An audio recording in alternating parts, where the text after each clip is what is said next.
মেঘভাঙা বৃষ্টিতে বিপর্যস্ত হিমাচল প্রদেশ। প্রাকৃতিক বিপর্যয়ে মৃত ৪, নিখোঁজ ১৬। ভারী বৃষ্টিপাতে সতর্কতা জারি আবহাওয়া দপ্তরের।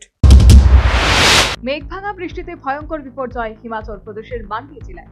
ধস এবং হরপা বানে মৃত্যু হয়েছে ৪ জনের, নিখোঁজ অন্তত ১৬। বেশ কয়েকদিন ধরে এই লাগাতার বর্ষণে বিপর্যস্ত উত্তর ভারত। এর মধ্যে সোমবার থেকে হিমাচল প্রদেশে বৃষ্টির পরিমাণ বৃদ্ধি পেয়েছে। তারপরই এই দুর্ঘটনা। মান্ডির ডেপুটি কমিশনার অরিন্দম চৌধুরী বলেন, ভূমিধস ও হরপা বানের জেরে এখনো পর্যন্ত ৪ জনের মৃত্যু হয়েছে, নিখোঁজ অন্তত ১৬। যুদ্ধকালীন তৎপরতায় শুরু হয়েছে উদ্ধার কাজ। জানা গেছে, টানা বৃষ্টির জেরে মঙ্গলবার মান্ডি, কারসোগ, সেরাজ এবং ধরমপুর সহ হিমাচল প্রদেশের বিভিন্ন অঞ্চলে ধস নেমেছে। ক্ষতিগ্রস্ত হয়েছে বহু বাড়িঘর এবং যানবাহন, ব্যাহত জনজীবন। প্রশাসনের তরফে ইতিমধ্যে শুরু হয়েছে উদ্ধার কাজ। উপস্থিত রয়েছে রাজ্য বিপর্যয় মোকাবেলা বাহিনীর আধিকারিকরা। ভারী বৃষ্টি ও ভূমিধসের জেরে অবরুদ্ধ হয়ে পড়েছে কিতারপুর মানালি জাতীয় সড়ক, ফলে দুর্ভোগে পড়েছেন পর্যটকরা।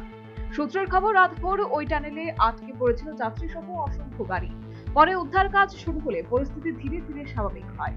নিরাপত্তার কথা মাথায় রেখে মঙ্গলবার মান্ডি জেলার সব শিক্ষা প্রতিষ্ঠানে একদিনের ছুটি ঘোষণা করেছে স্থানীয় প্রশাসন। আগামী 2 দিন গোটা হিমাচল প্রদেশ জুড়ে ভারী বৃষ্টিপাতের সতর্কতা জারি করেছে মৌসুম ভবন। National bureau report, news vanguard.